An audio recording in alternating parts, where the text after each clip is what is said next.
with a stick and then applying ointment.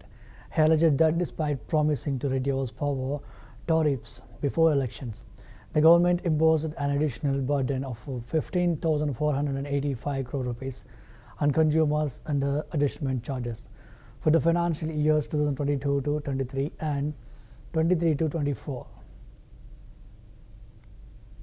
విద్యుత్ ఛార్జీలకు సంబంధించి మేము అధికారంలోకి వస్తే విద్యుత్ ఛార్జీలు పెంచం ఇంకా తగ్గిస్తామని తెలుగుదేశం పార్టీ కూటమి పార్టీలు చెప్పాయి.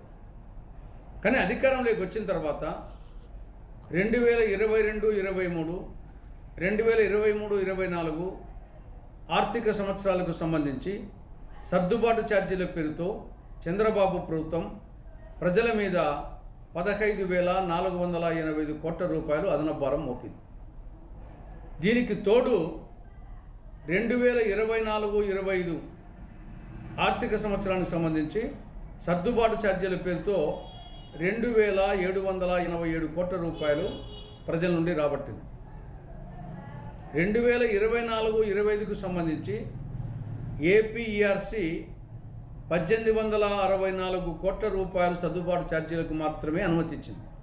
కానీ డిస్కమ్లు 2,787 కోట్ల రూపాయలు ప్రజల నుండి రాబట్టాయి.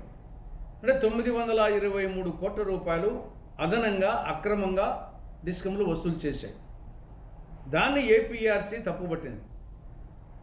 ఇప్పుడు దాన్ని ఇది ఒక లఘులు అన్నట్లు ప్రభుత్వం 923 కోట్లు ప్రభుత్వం యొక్క సమర్థత కారణంగా మేము సేవ్ చేశాము, దాన్ని ఇస్తున్నామని చెప్పేసి ఇప్పుడు దాన్ని నవంబర్ మాసం నుండి ఇంప్లిమెంట్